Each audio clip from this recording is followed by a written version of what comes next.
साथियों नमस्कार, हिंदी एजुकेशन में आपका स्वागत है। मैं सुनील कुमार।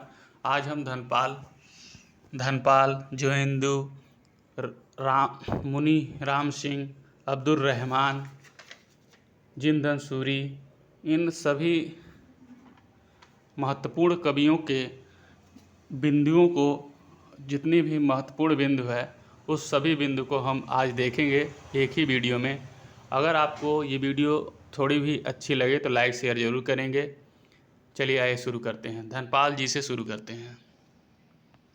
धनपाल जी की रचना भविष्यत कहा। धनपाल जी की रचना है। भविष्यत कहा को सूर्य पंचमी रास के नाम से भी जाना जाता है। ठीक है, तो किस नाम से जाना जाता है? सूर्य पंचमी रास के नाम से भी जाना जाता है। भविष्यत कहा को स्वाभाविक घटनाओं को जोड़कर जनमानस को शिक्षा दी गई है। तो शिक्षा दी गई है और इसमें वाणिक कथा को स्वाभाविक घटनाओं के द्वारा भावनाओं की अभिव्यक्ति में पूर्ण सफल बनाया गया है। तो पूर्ण सफल बनाया गया है। ठीक है, भावनाओं की अभिव्यक्ति में पूर्ण सफल बनाया गया है। ये धनपाल जी से संबंधित कुछ बिंदु थे जो इस रचना से संबंधित थी। कौन सी रचना? भविष्यत कहा। ठीक है, आगे चलते हैं। जोहिंदू जी को देखेंगे हम लोग। आगे चलिए देखते हैं। जोहिंदू जी, कवि जोहिंदू, रचना इनकी योगसार परमात्म प्रकाश है। ठीक है, इन रचनाओं में अपभ्रंश काव्य में दोहा काव्य का आरंभ माना जाता है। इन रचनाओं से अपभ्रंश काव्य में दोहा काव्य का आरंभ माना जाता है। ठीक है, किन रचनाओं से? योगसार और परमात्म प्रकाश से। किसकी रचनाएं हैं ये? जोहिंदू की। आगे कुछ बिंदु है इनके देख लेते हैं। दोहा काव्य का आरंभ कब से माना जाता है? तो ऐसे क्वेश्चंस आएगा तो इसका सही जवाब है जोहिंदू जी से। ठीक है, जो कवि हैं। दोहा काव्य का आरंभ किन रचनाओं से माना जाता है?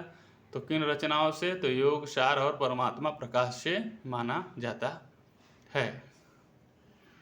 इसके लेखक जोहिंदू जी हैं। ठीक है, ये तो इनसे संबंधित दो कवियों का यह महत्वपूर्ण रचना है और इनसे महत्वपूर्ण बिंदु थे। आप आगे चलिए देखते हैं राम सिंह के बारे में।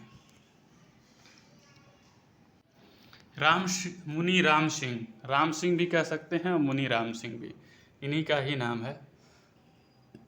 इनकी रचना पाहुण दोहा, ये भी इम्पोर्टेंट है। इन रचनाओं में इंद्रिय सुख और सांसारिक सुख की निंदा की गई है। तो किस रचना में? पाहुण दोहा में। आत्मज्ञान, आत्म अनुभूति, त्याग की, इन सब की बात इस रचना में की गई है। आत्मज्ञान, आत्म अनुभूति और त्याग की बात इस रचना में, मतलब पाहुण दोहा में की गई है। तो ये राम सिंह से संबंधित कुछ इम्पोर्टेंट बिंदु थे। अब आगे चलिए देखते हैं।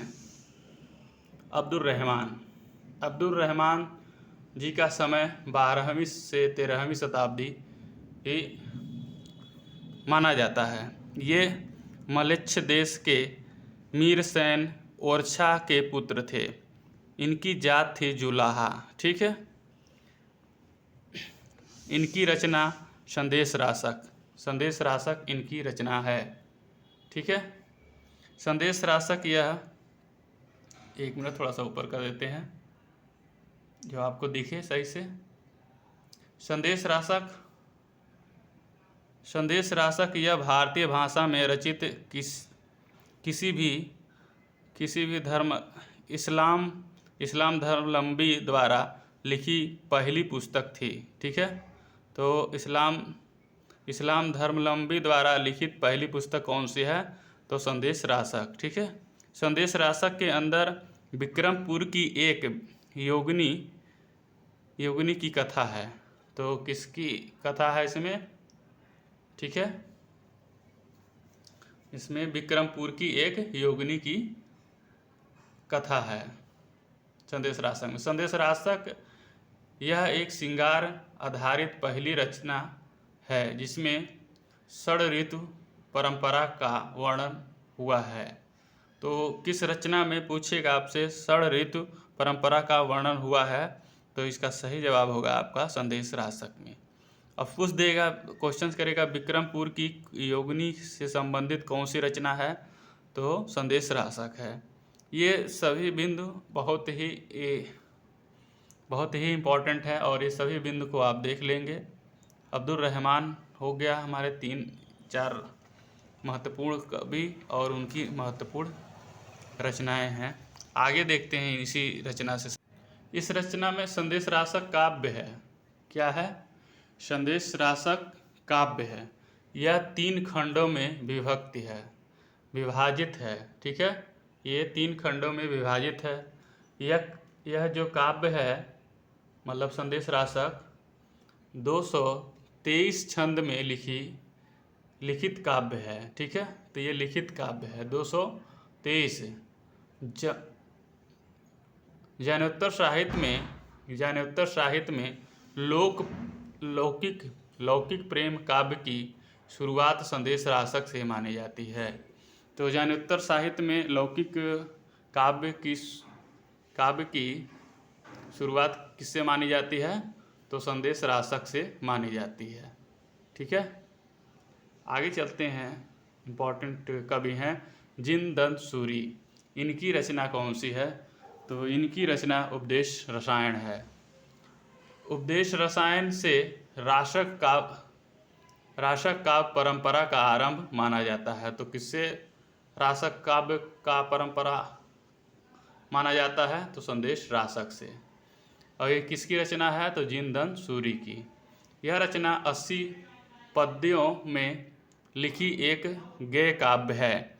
गेय काव्य वो होता है जिसे गाया भी जा सकता है, उसे गेय काव्य कहते हैं। ठीक है, तो आपको हमने इन कवियों की महत्वपूर्ण रचना से संबंधित छोटे छोटे बिंदु आपको इसी वीडियो में, एक ही वीडियो में उपलब्ध कराया है। कोशिश की है कि आप तक ये बिंदु छोटी सी वीडियो में सारे चीज़ें, तथ्य और बिंदु मिल जाए, जिससे आपको कम समय में इन सभी रचनाओं के बारे में सारे बिंदु एक ही जगह उपलब्ध करा के और आप कम समय में तैयारी कर लें इन सभी बिंदुओं को। तो वीडियो आपको अच्छी लगी हो तो लाइक शेयर करेंगे। धन्यवाद।